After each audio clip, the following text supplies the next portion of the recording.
Hello and welcome to another episode of the Hassle Free RE podcast. I'm your host, Dave Menapace, and I'm joined here by my co host, Anson Roberts. Anson, what's happening, man? What's going on, brother? How are you? Dude, just, giving vacations and making owners happy and finding my own happiness and in the web of all of that. But no, doing great, just coming off the back end of the short term rental wealth conference. Great to catch up with a bunch of people across the industry and see vendors that we've kind of seen over the years and see some of our mentors get to present and now it's time to take what we've learned and apply it to real life. So things have been good. Things have been Love good. it. Love it. Awesome. All right, well, why don't we jump right in? Today we have a very special guest, somebody from the STR Secrets Mastermind with us. Her name is Rashmi Bhatt. And Rashmi is this amazing human being, and she's accomplished a lot very, very quickly. And we're really, really excited to dive into that story. So I'm not going to spoil it because we have her here for the next hour to share it with us. But Rashmi, how are you? Welcome to the show. I am so good. And thank you so much for having me on this podcast. I've been listening to you guys for a while and really excited to be here. Awesome. Well, we love we're super psyched to have you. Why don't we take it a few steps before short-term rentals? I think it would be really awesome to share your background, and we'll start there, and we'll bring folks to today. Yeah, so I graduated in 2014 from business school, and I had 3 job offers like the May of 2014. It marks 10 years this year, which is crazy to think about. That is. I came home for a month and I kind of told my parents, I want to open a restaurant. I don't really know how. And they were like, okay, just do it. And they're like, we'll give you 1 year to do it. And after the 1 year, we want you to go back, get your master's, and get a real job. And I was like, cool, I can do that. So I found this landlord who was willing to lease me a space. And I was doing buy, biz, sell and buying like businesses before it was cool. Yeah. Like that's what I wanted to do. Uh-huh. And I was like, I could just open a restaurant. Like, how hard could it possibly be? So Yeah, make food and people eat it. so I had 10 grand to my name, and I like spent that trying to get like the first equipment for my restaurant. What was the first purchase? Yeah, well, I opened like a sandwich shop because I was like, I don't need a hood, I don't need a grease trap, so I took out everything that was expensive. And I found this guy on Fiverr to write me recipes. He was like a French chef in Canada to write me recipes, and that's what we used. And yeah, I just like really cool. It's actually really freaking cool. And yeah, and I found this guy, and I'm sure he must. As a landlord now, I'm sure he was like, "There's no way in hell I'm renting to a 21-year-old out of college who knows nothing." But he did, and like his confidence in me is something I still like think about to this day. And I try to make sure I provide the same level of optimism and opportunity to other people when they're new into the industry, because it's really easy to go like, this is not going to work out. Right. So we did that. And like, obviously everybody that came into my sandwich shop would be like, you're Indian. Why do we not have an Indian restaurant in this town? And I was like, I don't know, dude. Like in my mind, I was like, A, because I don't have enough money. But B, I was just like, I don't know if I want to do an Indian restaurant. So kind of grew that. And then in 2019, I was like, things are going well. Let's just do the Indian restaurant. So we went all in and we opened officially an Indian restaurant in 2019. And then the sandwich brand, we took it fully wholesale. So we only sell to coffee shops, wine bars, and that kind of stuff. And it operates in the off hours of my Indian restaurant. So all of that was going really well. We were ramping up. And then like March of 2020 hits. And everything just kind of goes into like this whole collapse. And I will say, looking back, like that was the best thing that happened to us. Yeah. Stay at home, and we had all these people that were like, "Oh my God, there's an Indian restaurant in town." I had no idea, and we got so much support, and I feel like everybody found out. And so we went to like limited hours when that kind of happened. And where is this located? Where's the restaurant located? So my restaurant is in New Braunfels, Texas, which is right in between Austin and San Antonio. So big. They have like we buy a lot of ribs and smoked meat that gets shipped to us from there. Yeah. Small world, right? They're super, like super German town. Really good food, just like not Indian food, right? And so 2020 hits, and like I've never had this much free time in my life. Like I used to work 50 hours a week at my restaurant. And like I had all this free time and I'm on limited hours. The restaurant was open like 11 to 3, service only. And I was like, what am I gonna do? And like there's only so much Netflix I could watch and Tiger Show. And I was like, I can't live like this. So I started listening to podcasts, and I'd been listening to Bigger Pockets. Remember when I mentioned I was doing the wholesale? So I would like drive up all the sandwiches to Austin or San Antonio, deliver them. So it would take me like 5 hours to like do delivery. So I had 5 hours to listen to podcasts, which is exactly what I did. And I learned this entire business by just listening to podcasts. And so 2020 hits, we're doing this, we're delivering, I'm listening to all these podcasts, and I'm like, wait. I couldn't make money on Bigger Pockets in like the long term rents. I was like, there's no way I can spend all this money, like 40 grand, to make $200 a month. Like, I will never be financially free like that. Like, the math didn't work in my head. And for the love of God, it sounds so boring. Yeah, that's true. It's great. I just personally find it boring. And finally, I just told my now husband, but back then boyfriend, I was like, Matt, I think there's something in short-term rentals. Avery Carl had just come on Bigger Pockets. And I was like, I think I could do this. Like, I like hospitality. I understand people. And I want to do real estate. I was like, I think we could do this. So a couple of our friends invited us over to a birthday party. And we went to Fredericksburg, Texas. And for what we paid that weekend was probably the lady's entire mortgage. And like that was like the light bulb moment in my head. I was like, wait, so literally like that Sunday, so this was like Friday, Saturday. On Saturday, I called 5 real estate agents in the area, set up appointments for Sunday, and went to tour the places. And I was like, I can do this. And told my husband, if I can make it work here, I can buy real estate anywhere in America. Like no problem. And yeah, it was really as simple as that. Like literally made the decision, and it took us 6 weeks to find the property. And what was your purchase criteria? Maybe purchase price and I'll tell you the details on that house. So the property came on the market. It was a log cabin on 2 acres. It came on the market at $330, and I was like, okay. And my parents actually came forward and they're like, hey, we like it. We want to buy it. Well, if we buy it, will you manage it? And I was like, yeah, sure. How complicated could management possibly be? And I took, and so, you know, we did the 10% down. I knew that was an option.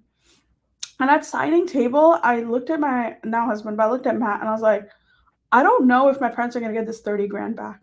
Like, I just had a moment of like complete panic. And I told my parents, I was like, I just want you to know, I know you've worked really hard for your 30 grand and I don't know if we're going to get it back, but I'm going to do everything in my power to make sure you don't lose this money. Yeah. But like, it's like that first signing, I still remember like what that room felt like and like the panic that set in like in that moment. And I was so excited leading up to it until like that one moment. And I was like, oh my God. Yeah. I've got to make this work. And that's literally what it was. Like, I was like, I didn't have a choice. So we bought it for, I didn't even tell you this. Okay. So we put in the offer. And I heard all the podcasts, right? And they were like, make sure you have like a 24-hour deadline on your offer. If you don't hear back, you know, this. So like I put all of that in my contract. Well, I didn't hear back for like 5 days. We lost, like no big deal. We'll just move on. Well, apparently in between all of this, the seller had a heart attack. Whoa. And there were 6, it went on like multiple offers at this point. There were 6 offers, but we're the only people that made a full price offer. And he was just like, I just want to go with you guys. I just want to be done with it. He walked away from the place. Like there was still all of his stuff in there. Wow. And I was like, I'll do a rehab on this property. How much could a rehab possibly be? 30 grand, right? Like I was like, easy, no problem. I have so much confidence. Like looking back, I'm like, I don't even know how we like went through this whole thing. The 3-week rehab took 8 months. What did that rehab include? Yeah, I didn't even know I was going to do all of this, but like we took out like this huge extended garage room. We added 2 bathrooms. We went with a designer. Like we just did everything. Like, and what was that process for you determining to like scale that rehab process up so much? So again, I just thought rehabs took 3 weeks with like no prior Okay. context. And then when I was like, I'm doing a rehab, I started listening to rehab podcasts. And again, that was the second light bulb. And I was like, oh my God, this is going to take way longer than I expected. And I started listening to everybody in the market, and they were like, if you have a property, make sure your property stands out. And in Fredericksburg, even today, if you look for places for 16 people to stay, I'm one of the few ones that pops up because there's just not that much competition in the market. And I was like, okay, this is one way I could stand out is by having kind of like this bigger property and Sure. doing things that are different. And I knew that would kind of with the restaurant background, like be the different person, have the French sandwich shop in a Germantown, have an Indian restaurant. So I kind of come like always be different. And it was, dude, it was just like a prayer that I was like, I really hope this works. Well, apparently I have a big mouth. So I was like super confident all of this was going to work. And then recruited some friends to be partners of ours. And we bought 2 more deals in Fredericksburg before I even like launched my first deal. That's cool. And I was like, it's just going to work. No big deal. And we launched all 3 Confidence. properties within like a week of each other. Wow. Yeah. Wow. So that's great. So one thing I love is your confidence behind this, right? 2 Mhm. restaurants, no big deal. 3 STRs, I got this. What was the learning curve like in terms of operating these 3 properties? And did you quickly, or maybe not quickly, see any transferable skills from the restaurant business into short-term rentals? So one thing I think looking back, being an immigrant into this country is a lot of immigrants, like we give up everything when we like move over here. And you basically like build from the ground up. It doesn't matter if you're a doctor, an engineer, like you're basically like starting right over, right? So I kind of saw that with my parents, like they'd give up everything to be in the States. I grew up outside of India. And so I Mhm. saw that when we moved to France. So I'm used to like there is no fallback. Like you have to make this work. I see so many people that are like, Rashmi, I can't quit my W-2, or Rashmi, I want to buy real estate, but I'm so scared. I'm like, yeah, because you have a safety net.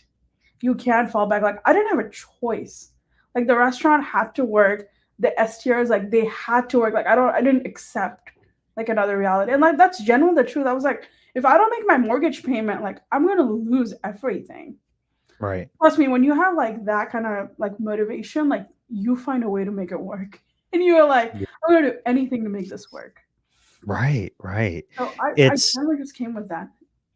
That's amazing, and it's sort of like what we learn in some of the mindset stuff that we do of like having a burning desire is going to trump a skill set every time. Yeah, and people even today will be like, well, this market is saturated or this is that. And I'm like, well, if you believe it's saturated, like, sure. Like, yeah, it is. But if you're willing to put in the work, and yeah, it's a lot of money up front, like 100%, it's a lot of cash. And like, I had that going into the space. And I knew with restaurants, you putting like all this cash in. But what I loved about short-term rentals is the staffing is so much easier on short-term rentals that coming from restaurants. And it was like a huge step up for me personally, like coming in. I knew how to deliver great hospitality because I come from restaurants. But again, like for short-term rentals, like there's so many free resources out there. Like so many, like you just have to listen to what people are saying and then put it kind of your own spin on it, right? And that's exactly what I didn't make it super complicated. I was like, I gotta have automated messaging, I gotta have a calendar, and I gotta be on my phone all the time. 3 things not to mess this up.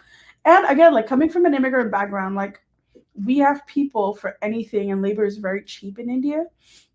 So if your toilet goes out, you can just call a guy and he'll fix it, or your light bulb, right? So when we come to America, Americans are really handy people. Like they know how to fix all this stuff. Like I don't. People are like, yeah, I just built my cabin. I'm like, what do you mean you just built your cabin? Like that doesn't happen to most Indians I know. So I'm not used to calling people for like I have a whiteboard here, and like I have to call the guy to put up a whiteboard because I don't know how to put up a whiteboard, which is like crazy to so many people. But that skill works perfectly for short-term rentals because I was like, I have to pay people to do everything. So when a toilet goes out at 2 a.m., like it's not a big deal for me because I'm like, I'll just call the guy and he'll fix it. And I'm sure he can take a photo and send it to me. Right. And I have a guest in there that's going to tell me that this doesn't work. Yeah. So I was like, and like as a restaurant owner, I'm like, I don't know how to fix my grease trap. So like I have to call people anyways. So That's that was like right. a really easy, like transferable skill. I love Yeah. it. When you started and you dipped your toes in the STR world, were you where you're at now? Was that like in view, or was that, hey, I'm going to try this out, and then it's escalated from there? No, it was always in the view. I told my partners, Okay. I was like, we're going to grow this business. It's going to be a thing for us. I don't think we projected the growth would be to the amount of listings we have. We didn't project. But no, and I think one of the big things for that is I signed up with OwnerRes in like 21 because I knew it would scale. And it was like the software I wanted to. Other people will go with Hospitable. Nothing wrong with it. We offer Hospitable to consulting clients. But like I always knew there was like a growth path like in this for me. And what I love about this business, and I always tell my husband this, is suppose 5 years from now, like I don't want to manage this. This is one of the things you really can find a great co-host or property manager and hand it over, and you can be as passive as you want in this. I can't do that with my restaurant. I can't be like somebody just manage this restaurant for me. Or could you? Yeah. Oh boy. I thought about it. Yeah. Yeah. So why don't you? So you went from your 3 properties that you own and co-own Mhm. to now drop the bomb 70 properties. What what has that growth felt like? What has been your experience with it? And what are the differences, obvious or not obvious, between managing 70 properties from 3? What have you had to learn and reinvent as you've gone along? So 21, we launched 3 properties. That same year, we decided to buy another properties in the Smokies. Mhm. So we do that, and then we went under contract for 2 cabins in Broken Bow. So we had like a huge like ramp up kind of in properties. And 22, I was like, I'm self-managing, we're crushing. We closed on the Broken Bow properties in 22. Cost seg is great, like life is just fantastic. And December 24th, 2022, I have properties in 3 different states. I'm self-managing everything. And I'm putting like ham in the oven for Christmas Eve dinner because I'm hosting my entire family. I have 3 pipes burst in my personal residence, and every single property I have freezes over on Christmas Eve with huge bookings. And I'm literally like on my phone trying to fix this as I'm doing this. Mhm. And I looked at Matt and I was like, I am never doing this again. Like, never. I was Yeah. on calls and this, and I was like, I never. 2 weeks later, I signed up for the STR Mastermind, and I can talk about like vibration, right? I had this girl like reach out to me on Facebook, and she was like randomly like cold DM, and was like, "Hey, I live in the Philippines. I used to work for Airbnb. I'm looking for something new. Are you looking for an Airbnb VA?" And I had Heck tested yeah. and hired 6 Airbnb specific VAs before this. None of them worked out. Mm. And I was like, as a matter of fact, I am looking for someone. Um, and we started working together. But yeah, I just Nice. had that moment where I was like, I don't want to live like this. Like I did not sign up for this. Yeah. Yeah. So, wow. So, how did you go? And I remember that. That was a Yeah. really, really bad snowstorm that Yeah. went from like middle central Mhm. US all the way, I almost said Central America, central US all the way up through the Northeast. Do you remember that storm, Anson? Did you guys get hit with it in Denver? Yep. That was a Yep. beast. Yeah. It It was was a bad. lot of the country. Mhm. Yeah. Um, so what were some of the initial things you learned when joining STR Secrets? How'd that sort of develop? So I joined and I paid the money. And like again, I looked at my husband. I was like, again, I don't know if we're gonna get this money back. A lot of it has just been like, a lot of people make these investments and you just have to be okay. Like I've been able to fall asleep every night, including December 24th, 2022. I was like, I'm gonna fall asleep. Like there's nothing I can do more like to fix this. Like I've done what I can. So I was like, I told my husband, it cost this much. I'm going to do it. I think it will change our lives. But we could also just lose the entire money and like we will make it back. Because I'm a big believer that you can always make a lot more money. I was like, we'll make it back. I don't know how, but we'll do it. So we joined And my mentor like specializes in operations. You guys know Chris. Yeah. And on our first call, I pretty much have a meltdown. I'm like, nothing is working. These VAs are expensive. I'm burning money, and like I can't grow. Like I'm like stuck in this whole thing, and like I kind of like get out of this like rut that I'm in, where I'm like I'm self-managing, I'm crushing it, everything's great, to like having this whole meltdown. And he's like, okay, like you need to breathe. I need to like chill. And he like walked me off the cliff because I think I wouldn't have made it even with this VA if I hadn't like implemented the systems I learned in STR secrets, right? Like Mike Sugarin is so great about like putting these systems in. And Right. like everyone has these meltdown moments. Like I literally had one like 2 days ago. And you need a group of people, and it can't be your spouse because they don't do this with you. It can't be your family, that you literally just text you and you're like, what do I do? Like I'm panicking right now. Right. These group of Right. people to like help you be like, okay, like this is completely normal. This happens to everybody like all the time. No big deal. And like it takes you down a notch for you, right? And he's like, you have 6 listings. You need to calm down. And he's like, he literally was like, do you talk to them like every day? Like, do you get on a call? And I was like, wait, I'm supposed to be talking to them? I had like no idea of like the most basic things about how to manage a VA. And I slowly started kind of implementing everything I like learned in the mastermind Right. through here. And then now we have a team of 3. We're about to hire a 4th VA. I love it. But what I tell people is if I hadn't done that in January, February, March, when I was burning money, literally, putting in all the systems and getting frustrated, like when you first hire the VA, like it's tough. Because you're sold like this vision, like your life is gonna be so great. And it's not, because you're spending all this extra time putting in your SOPs, you're putting all these times on a call, you're like, this is so easy because like I've been doing it for 2 years. So it's easy for me, but doesn't mean it's easy for the team, right? So I do Right. this. And then in March, a friend reaches out to me and goes, hey, I'm a really great sales guy. I have my own management company, but I struggle with operations and putting VAs in. I see you're really good at it. Would you like to come on board and help me manage these 30 listings? And I was like, okay. And again, like my mentor had done this exact same thing where he was like, he had a sales partnership. The guy was really good at Right. sales. He was really good at ops. They did that. So I was like, hey, like, how did you guys put this together? Cool. If you did that, I'm going to do that. So that's exactly what I did. Oh, Um, that's and I was cool. like, and I was very clear, like right off the bat, I was like, I don't handle guest com. I don't handle owner com. I handle listing optimization. I handle back of the end stuff. I handle VAs. And I'm on a mission to do less in life than to do more. Right. So, and at that I hear point, that. yeah, I was Amen. like, we're getting ready to maybe start having a family coming up in the next year. Like, I really can't take on a whole bunch of things that don't bring me like genuine joy.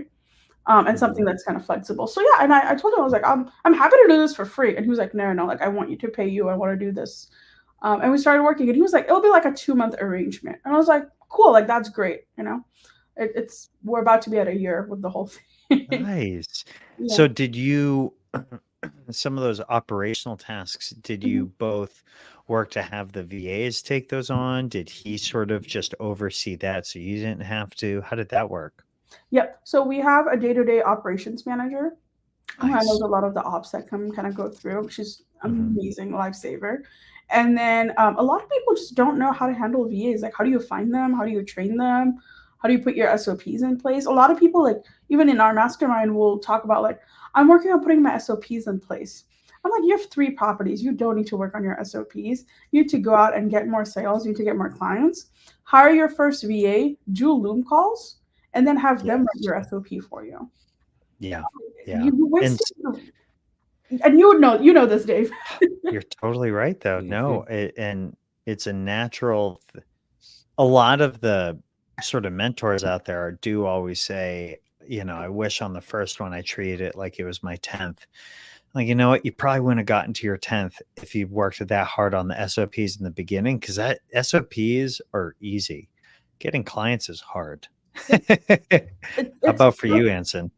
Yeah, well, it totally is. And a mentor of mine, he breaks down our approach between job, business, and busyness. Job being like the actual work that you do within the business. The business component is the sales aspect of driving new clients in, and busyness is refining your website and everything, like you're getting your cell phone set up, all those tasks that need to be done, but they don't actually build the business in their own right.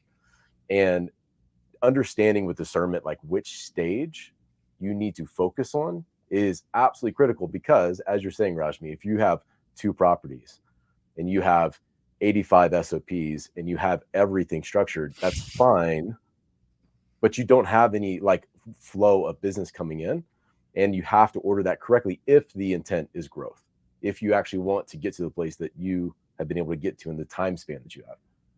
I think a lot of people confuse growth, because we were at STR WealthCon last week, and a lot of people are like, I don't want to grow my business, right? Like, I'm good at where I'm at.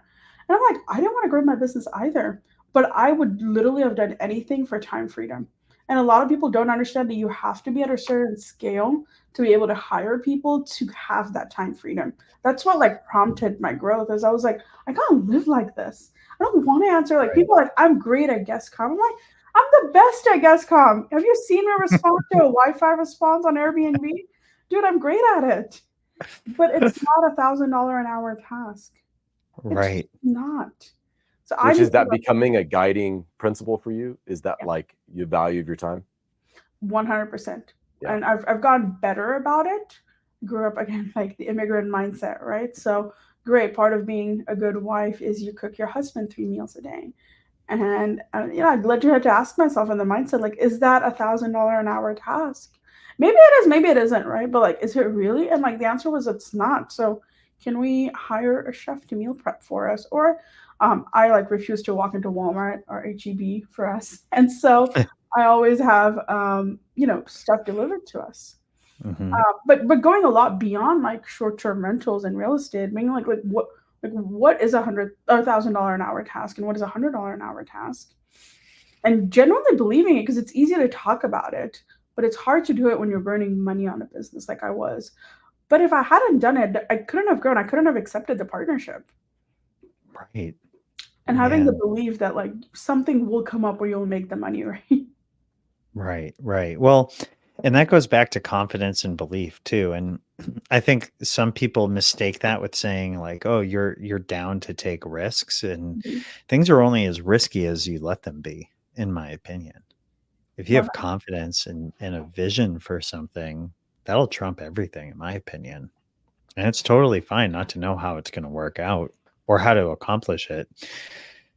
But if you can attract people that might have a better idea on how to accomplish that, or be able to guide you, or you have the means to, pay for a mentorship to help speed that process up, you will get there. And, in the masterminds, I tend to find the more expensive ones generally yield the highest results. And it's not always because have better information. It's just people seem to tie a certain level of commitment to a cost that they're paying for something, because there's usually a level of pain to let go of that money. It's really interesting. It's just like going to college, right? You're paying $60,000 a year in 4 years. You better find a job that's going to make you 6 figures, regardless of what. And like honestly, like all of that knowledge, I'm a big believer should be free, right? And it is free on a lot of sites. But the problem with when things are free is no one values it. So no one shows up to it and no one takes action. But if we have a call and we say this call is worth $500, it's worth $1,000, you're going to show up no matter how expensive it is and no matter what's happening in your life, right? Right. Totally. And that's the action. That's the action part in all of this that I think a lot of people kind of don't take. Yes, totally. So you're up to 30 or 35 at that point. And then what was the progression to 50 and 70? And how has your team adjusted to that? And I'd love to ask some mindset related questions on just getting there. You're the mindset guru. You guys are the mindset guru. Yeah, but you are too. You're in it. But you're executing with it. Yeah. Yeah. So with the partnership, we got the VAs aligned out. We got our operations managers spending 80 hours a week just doing things that like VAs should have been handling. So we really worked a couple of months on optimizing that system. We got that one up to 46 listings, from 30 to 46. and the manager now works 25 hours or less. Nice. And my business partner was able to kind of get out more and just focus on sales and handle all of their other businesses. And then I'm very part-time in that business. And Cool. then again, like 2023 was a year of mostly going like, what am I going to do? Like, do I want more co-hosting? Do I want to buy a hotel? Do I want to buy short-term rental? It was kind of like a year where I'm like, I don't know what I'm going to do. And optimizing the VAs, because it really does take time to like keep tweaking the system to make Right. sure that things aren't falling through the crack. It's that whole thing like trust but verify Mm-hmm. kind of system. And so we're doing that, and I casually mention in like a mastermind call that I'm like, I'm looking to like buy my first hotel. Don't know where, don't know how, but like this is what I'm looking. And one of the mastermind members like brings me an opportunity where he's like, hey, I have a friend. He has a hotel, needs help with management. Is that something you do? And I was like, no, but I will do anything to have my first deal. I've always had that mentality, like I will do anything. And I was like, if he gives me the contract, I'm gonna make sure I do my very best. I can't guarantee what I'll make, but I will give it my 100%. And I genuinely believe that. So I was like, yeah, I'll take it on. So we did. And it's been really Love good. it. It's like surpassed all expectations. My expectations were at zero. So I will say it's surpassed everything. That's awesome. That's Yeah. awesome. Yeah. So And that picked me up a couple of units. Sorry, go ahead. no, and then I was going to say, and just recently you signed on another one that sounds like you guys will be integrating into the management of that pretty soon too. Correct. Yeah. I love it. Let's take a few steps back now. I know that, and for our listeners, Anson, Rashmi, and I are all in the same mastermind. And Rashmi and I were in a mastermind event in November, and both of us had an encounter that I'd say is by chance, but really it's by law, with a guy that I know has really had a profound impact on both of our lives. And talk to me a little bit about when you started getting interested in the mindset space and how your study in that space has started to have an impact in your life and in your businesses. So prior to this, haven't done any mindset like at all. Like this is completely zero newbie. Again, like the immigrant mentality, like work hard, make money, you know, be grateful you're in America kind of mindset, right? Sure. And so we go to the call, and it was a Boston event, and I was like, this is amazing. And I really wish my husband had been there when we like did this. And I was like, this is so cool. And I come back home, and something the speaker had said was when you go back home, your paradigm will start to like pull you back into your routine. And I literally had to like go Google paradigm because I was like, I have no idea what he meant by it. That's all right. Yeah. And I did. And I told my husband, I was like, hey, like we started real estate together. He's not involved in it actively at the moment. And it's not his passion. And I was like, hey, like, I'm in the SDR Secrets Mastermind. I really like it. I'm all about real estate and hospitality. It's not for you, like, totally cool. But would you be interested in doing this and seeing where it takes you? And he, like, gets on the first call with them, and he's like, I don't know. And I was like, okay, like, that's fair. Like, that's fair. Like, I'm, like, gung-ho to do anything, right? Right. He's like, I don't know. And so I talked to them, like, my husband and I are struggling a little bit on like, we love real estate, like, or like I love real estate, I love hospitality. He may have a different path. And what does that look like? And again, we were like, we'll just spend the money. And like, if we don't get it back, we'll make it back somewhere. Right. It'll flow back. Yeah. I was like, we'll make it back. And it's completely changed our world. It's awesome. As a couple, I think a lot of couples struggle with this. Like, if you have a business together, like, where do I fall? Where does he fall? Kind of going back and forth. We weren't arguing with each other at any point, but I would be like, why aren't you doing this? And just kind of like nagging and this and the mindset. It's helped me realize that I'm responsible for everything in my life. So if I want to make money, I need to go out and make money. Like it really is just as simple as that. And stop expecting other people to do things for me. And getting out of this like right where I was like, blaming him for things and just being like, I'm responsible for it. So I can just go out and do it. And I did. It's amazing. And how did that translate to y'all's working relationship within the marriage context, his engagement or lack of engagement, in anything So professional or mindset? yeah, they actually called me out on the mindset call on one of our calls. They're like, you're being a nagging wife because you grew up in an immigrant family where not that you nag, but you're usually told like this is what you do. And so, like you go to school, you go to college, you get your first job, and I've always been different in that aspect. I've always wanted to do my own thing. And so with him, subconsciously, I was like, you've got to do this. Like, we've got to buy real estate. We've got to like do XYZ. And what this has gotten us, like the mindset stuff, is realizing like he has a different path. I can still be a part of that path. But he's really good on camera. Like he loves talking to people. He's charismatic. Um, Out of like nowhere, like I didn't even know this was a whole thing. Like he's been talking about wanting to start this YouTube channel. And like you hear everybody who's like, oh, I have an 18-year-old friend that's on YouTube and makes millions of dollars posting about going to the pool.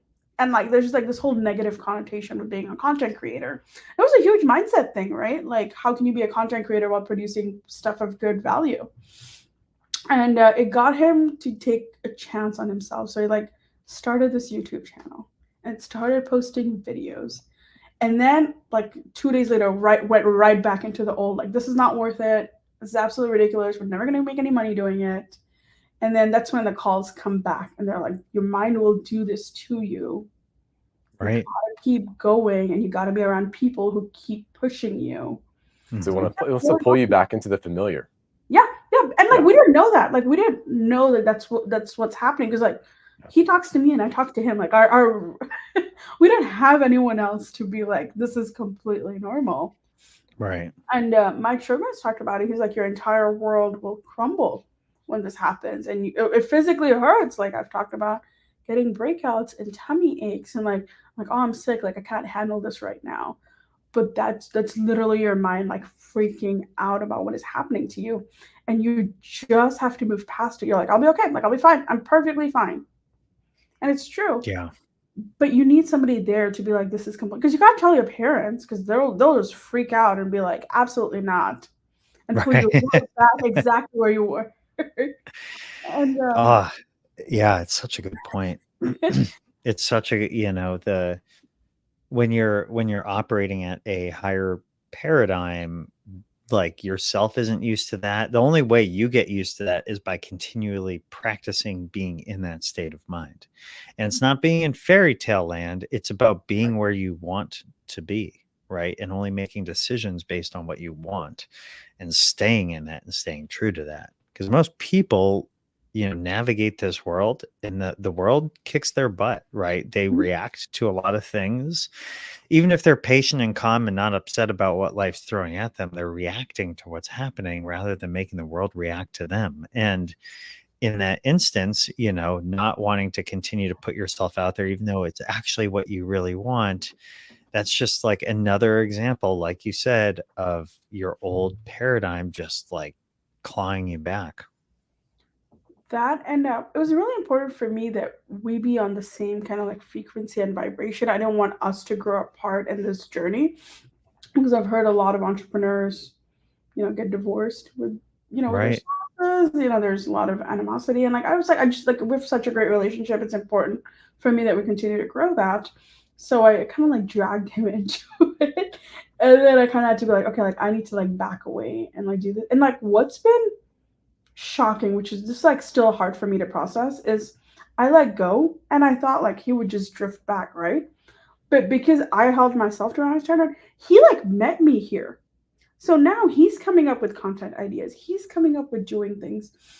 And the entire reason we set out on this real estate journey was for the freedom. Right? We can make money doing a lot of things. But That's this so is cool. the freedom and the lifestyle we're looking for. This lets us be the kind of parents we dream of being. Like this allows for us to do these things, right? And so I genuinely thought when I was like, I'm going to back away, like things like, I was like, he's going to go right back into all of his old things. But no, he's like come right up along with me. I And love I was that. like, that was really cool to see because you want to hold things like this, right? Like, again, like that immigrant mindset, right? Like you work hard like work hard. The harder you work, the more money you make. So it's hard to let go and become like loose with things, right? Especially money. Like money's tight for a lot of immigrants. Yeah. A And lot of so people in yeah, general. people in general, 100%. And so it's hard to like, especially when you're putting your 5 figures into these masterminds and you're like, a lot of money, dude.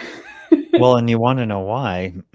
One of the things I've learned is it's not time for money, it's life for money, because people's whole identity is usually wrapped up in what they do, and they're spending their time, and their time is their life.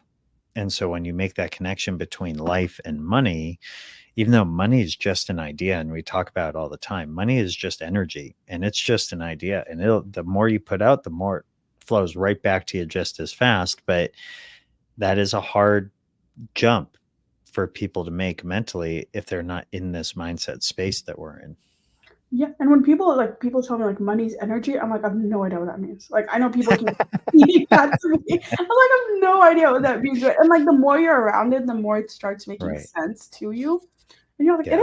it is. And like people like, what do you talk about? Like vibration? Like what? Like, well, like, okay, when you have a freak out moment, what do you do? Like, do you operate from a place of fear? Because that's the paradigm, right? That's how Right. or that's how you react.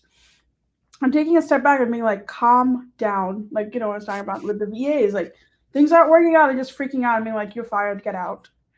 Right. And she's like, calm down and think this through. Yes. Yeah. It's really interesting. Yeah. When you can hold things lightly, you'll have more control. And when you have an idea that's fixed in your mind that you don't let go of and you believe in it, you're going to accomplish a lot.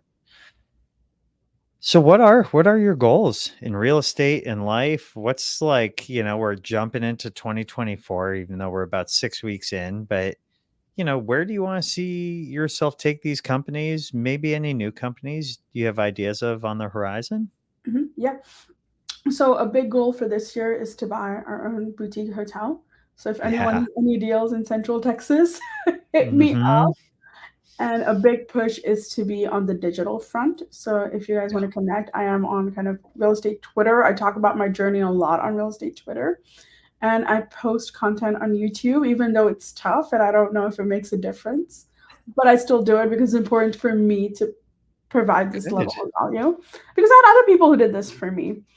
And one of our big things probably at the end of this year is to start thinking about starting a family. That's been big on the list. And I think we're finally gonna, Love it. all of this work has been, so we're able to do that. So that's been big. But being able to take those leaps, right? Like when you talk about mindset, right? They tell you like have this vision and the how doesn't matter. And I literally looked at my husband and I was like, this is some American people thing. Like, what do they even mean? Like, I have no idea what any of this means. Oh, what do you mean? Like, how? I'm like, how can I not look at the how, right? And yeah, and like I looked back at my own life and I was like, I didn't know you could manage boutique hotels. Like, I like did not know until November of 2023. So like 3 months ago, that was a thing. Okay. Nailed it. Yeah. I did not. Short-term rentals weren't even around when Right. in like 2008, 2000. Like that's when Airbnb. But short-term rentals have been around for way longer than that, right? But like the way we manage them hasn't been around for even a decade at this point. Right. So No, it's what true. you like, the how really doesn't matter if you have the vision and the desire. And for a lot of it, I got what I wanted. Like we set on this path, we made the amount of money we wanted. Like we got there and then we just got stuck because we got comfortable. Like we got really comfortable. And an active push is to like get out of the comfort zone and continue. And a lot of people will find this like right when you're going to college, you're working hard, you stay up late, you're studying, you get your first job, like life is so great. And you just follow this routine, you get married, you have kids, and you just follow this like rut and like life is comfortable. And it's really hard to like get out and like, well, and I had this whole fear of like losing it all, like immigrant mindset, right? So like I was like, I'm gonna lose everything. I have no bookings. And then people will be like, I told you so not to buy real estate. And like I just kept going through this while my properties were booked. And They're crushing it. yeah. And but like that's the mastermind, right? Like being in the group and being like, oh, like can I be the 1% that's actually crushing it? Like, is that possible? Is there a world for me out there? And like getting through all of that, and a lot of immigrants kind of relate to like the story, right? Where you grow up and it's really hard not to work hard and like letting go. Right. Oh man, I love this, Rashmi. I think it's fantastic. Before we sign off, I'd love for you to share how folks could get in touch with you, how they can find you, how they can buy food from you, buy a vacation from you, help partner with you on a hotel. How can folks find you? I love hanging out on real estate Twitter or X or whatever you want to call it at this point, honestly. I try to answer most of my DMs. Sometimes I miss it. If you want to hit me a follow and subscribe, or I am trying to like get my Twitter concept there. I'm only at if you guys want a life-changing platform, and I'm genuinely like life-changing, get on Twitter. It will, the amount of people, I have less than 400 followers, and I talk about this all the time. I've connected with family offices that want to invest with me. I've connected with high net worth individuals. I just connected with doctors who have private offices. They just have cash. They're like, we want to invest, don't have time to manage it. Do you have any investment opportunities? Very I connect with brokers, boutique hotel owners. I mean, everyone that's anyone, any company you want is on Twitter. Like I literally follow a guy named Pest Control Guy. He owns 2 pest control service companies. That's pretty cool. Yeah, and he just like publishes his number. He talks about like how hard HR is, how they find people. Like he literally had a post where he was like, "Hey, I got my car wrapped. Do you think like this is gonna drive business? Do you think it doesn't?" Like, you could follow. Like, I mean, there's another guy I follow called Dumpster Rental Guy, and at big rehab places you need to hire dumpsters. Yeah. Well, that's what his company does. No kidding. Yeah, and you get to meet like the coolest people, and he's like big onto like Google SEO. So like, how do you use SEO to optimize? So the connections, and I'm talking about like politics, not Twitter. Like I like live, and like real estate Twitter isn't like a thing. It's just like all you do is follow people who talk about real estate. And the amount of knowledge that's out on Twitter is insane, and the amount of people you can connect with, and the amount of information that is just put out there, it's mind-boggling. Very top notch. So what's your Twitter handle? It's Chai and Cabins.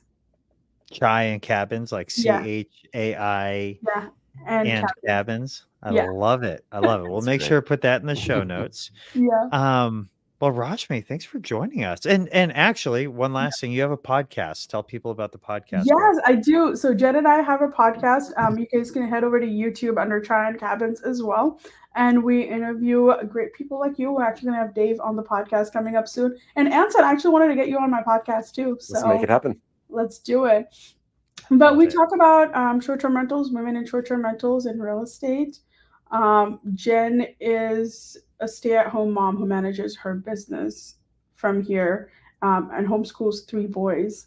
So she has a really cool story, I think. And we have lots of fun. I love it. Yeah. Awesome. Well, Rashmi, thank you so much for joining the Hassle-Free RE podcast. We'll have this posted in a few weeks for folks. Anson, great hanging out with you again. Good seeing you as always, Brian. Signing off.